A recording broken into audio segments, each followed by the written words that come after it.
আলহ আলহামদুলিল্লাহ আলহামদুলিল্লাহ আলহামদুলিল্লাহ। সমস্ত তারিফ, সমস্ত প্রশংসা, সমস্ত গুণকীর্তন গুণভজন যে রাব্বুল আলামিন আমাদেরকে মানুষ হিসাবে পাঠিয়েছেন, যে রাব্বুল আলামিন এত সুন্দর করে এই পৃথিবীটা সাজিয়েছেন, আসমান সাজিয়েছেন, জমিন সাজিয়েছেন এত সুন্দর করে, তাই না? এত সুন্দর করে সাজানোর পর আমাদেরকে এই দুনিয়ার বুকে পাঠালেন কিসের উদ্দেশ্যে, কি কারণে? একটু বুঝার বিষয় আছে বন্ধু আমার। বুঝার বিষয় হলো, যে কোনো একটা যদি কোনো মানুষ করে, তার যে কোনো একটা উদ্দেশ্য থাকে। যে কোনো আমরা করতে চাই, যে কোনো একটা কারণে যে কোনো একটা উদ্দেশ্য থাকে। তো তদ্রূপ আল্লাহ রাব্বুল আলামিন আমাদেরকে এত সুন্দর করে সৃষ্টি করে যে দুনিয়াতে পাঠালেন, তার মূল কারণটা হলো কি জানেন? আল্লাহ রাব্বুল আলামিন আমাদের জন্য একখানা কিতাব দিলেন। ওই কিতাবটির নাম পবিত্র কোরআন, তাই না? এই পবিত্র কোরআনুল কারীমের মধ্যে সমস্ত কিছু জানিয়ে দিলেন, বুঝিয়ে দিলেন আর শিখিয়ে দিলেন। কার মাধ্যমে? তেনার হাবিব, তেনার দোস্ত, আমার আপনার নবী, যে নবী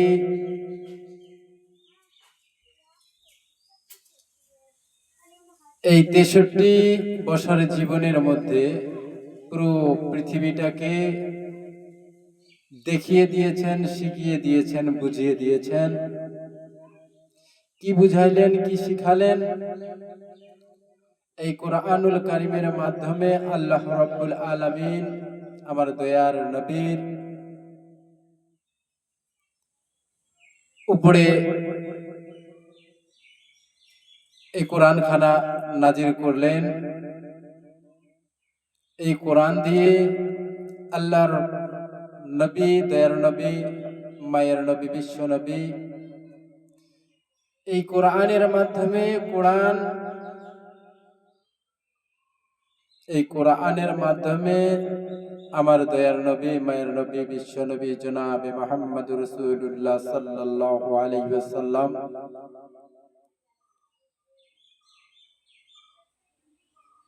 এই ৬৬৬৬ খানা আয়াত এই কোরআনুল কারীমের মধ্যে পাঠাইলেন, দিলেন আল্লাহ রাব্বুল আলামিন। আর সমস্ত কিছু আমার দয়ার নবী, মায়ের নবী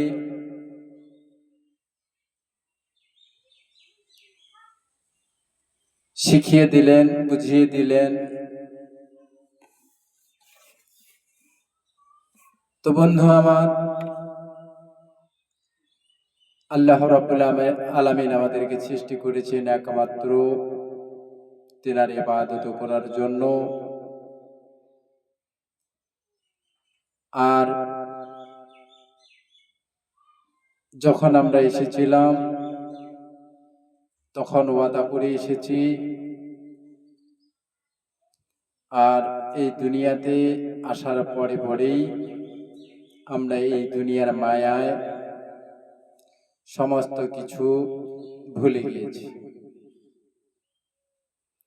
কিন্তু আমরা মানুষ ভুলতে পারি,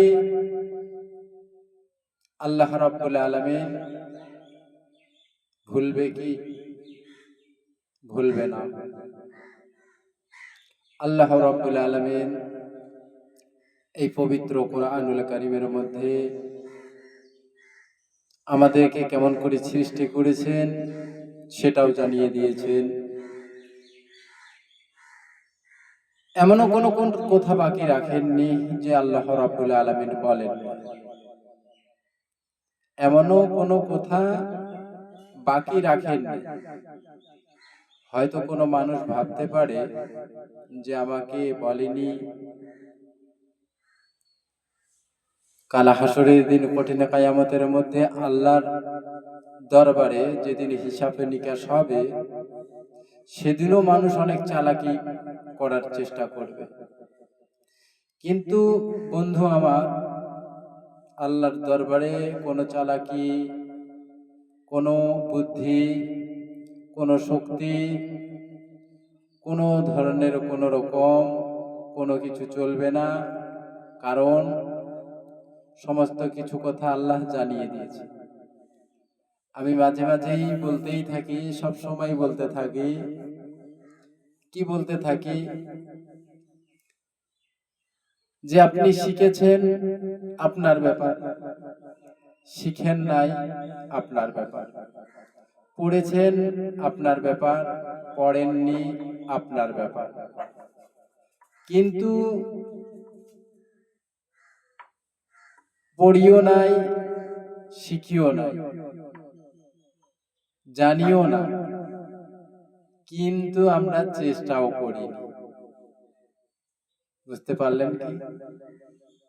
চেষ্টা করতে হবে, তাহলে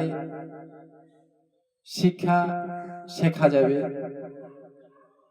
শুনলে বোঝা যাবে। বন্ধু আমার, বলতে চাইছিলাম, কথা বললে তো অনেক কথা হয়ে যায়, তবে আল্লাহ রাব্বুল আলামিন আমাদেরকে একমাত্র তেনার ইবাদত করার জন্য পাঠিয়েছেন।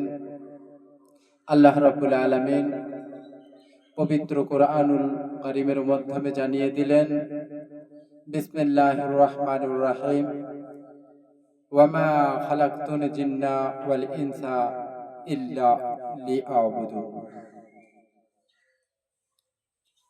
তোমাদেরকে আমি পাঠালাম একমাত্র আমার ইবাদত করার জন্য। ও সোনার বন্ধু আমার বাপজান, আমরা কিটা ইবাদত করেছি? ইবাদত করছি কি? ইবাদত করছি, কেন করি না? মানুষে করে, তবে কেমন ধরনের, কি রকম ইবাদত করে? আমরা নামাজ পড়ি, কিন্তু শুধু নামাজেই পড়ি, শুধু নামাজেই পড়ি। যে আল্লাহ ইবাদত করতে বলছে, ইবাদত করতে বলছে, নামাজ পড়তে বলেনি, আল্লাহ ইবাদত করতে বলছে। আল্লাহ রাব্বুল আলামিন এই পবিত্র কোরআনুল কারীমের মধ্যে সর্বপ্রথমেই আমি বললাম যে এমন কোনো কথা বাকি রাখেননি যে আল্লাহ রাব্বুল আলামিন বলেনি। Everything A to Z, everything A to Z, অর্থাৎ আলিফ থেকে নিয়ে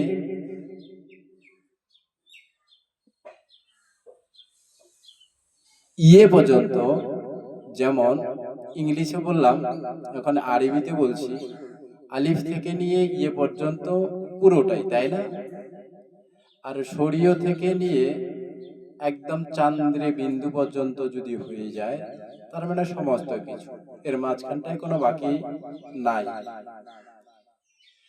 তবে এই কোরআনুল কারীমের মধ্যে সমস্ত কিছু জানিয়ে দিলেন, এমন কোনো কথা বাকি রাখলেন না যে আল্লাহ রাব্বুল বলেন। ইবাদত করতে বলছে, তো আমরা শুধু পুরোপুরি তো তাও আবার দেখা যায় না, কেউ পড়ে কেউ পড়ে না, শুধু নামাজই পড়ি। কিন্তু ইবাদত বলতে কি বোঝায়? ইবাদত বলতে শুধু মাত্র নামাজেই বোঝায় না। নামাজ, রোজা, হজ, যাকাত, দান, খয়রাত, এগুলো হচ্ছে ইবাদত। কিন্তু সমস্ত ইবাদতের ইবাদত এক নম্বর ইবাদত, এক নম্বর ইবাদত হচ্ছে নামাজ। এই নামাজ ভাববেন যে শুধু মাত্র নামাজ পড়লেই জান্নাত হয়ে যাবে। আমি বারে বারেই বলি, কি বলতে চাই, সমস্ত কিছু ইবাদত, সমস্ত কিছু ইবাদত, শুধু নামাজ পড়লেই ইবাদত না, ইবাদতের সেরা ইবাদত হচ্ছে নামাজ। আর হাদিস পাকে এসেছে, কি এসেছে? আল্লাহ রাব্বুল আলামিন যেই দিন হাসরের দিন বিচার হবে, যেই দিন হিসাব নিকাশ হবে, রোজ হাসরে যেই দিন হিসাব নিকাশ হবে, আল্লাহ রাব্বুল আলামিন, আমি এখন আপনাদেরকে ছন্দে বলতে যাচ্ছি, রোজ হাসরে এই আল্লাহ যেই দিন বিচার করিবে,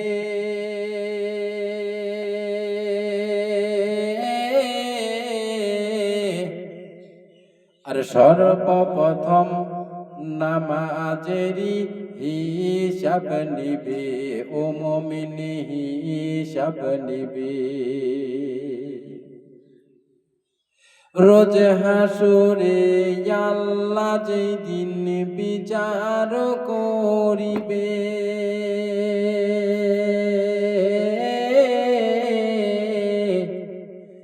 আর সর্বপ্রথম নামাজেরই হিসাব নিবে, ও মুমিন হিসাব নিবে। এ হুঁশিয়ার সাবধান, এ নামাজে দাঁড়ান, এ হুঁশিয়ার সাবধান, এ নামাজে দাঁড়ান, আর দূর কর শয়তান, মোরা সুন্নি মুসলমান, আমরা সুন্নি মুসলমান। তারপরে ছন্দে কবি কি বলছে, আর হাদিস পাকে কি এসেছে? ঈমান যদি ঠিক না থাকে, আর শুনো মুমিন ভাই,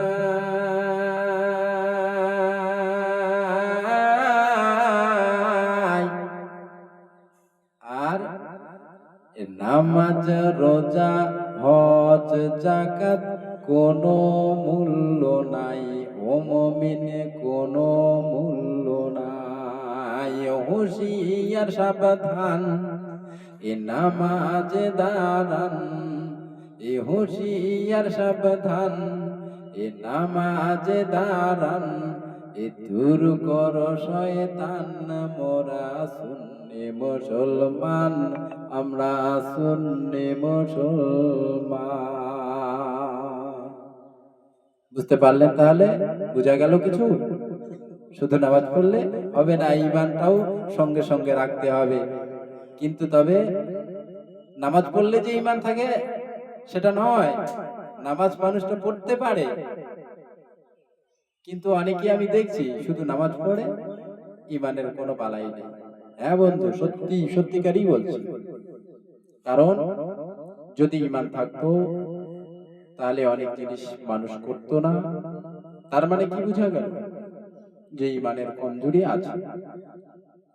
মুনাফিকি করতো না, গীবত গাইতো না, শিরকি করতো না, অন্যের অবিচার করতো না, তাই না? যদি ঈমান থাকে, যেই মানুষটার ঈমান থাকবে, ও কখনো অন্যায় করতে চাইবে না, কাউকে কটু কথা বলতে চাইবে না, কাউকে ঠকাতে চাইবে না। আর ঈমান কেমন করে ঈমান রাখতে হবে?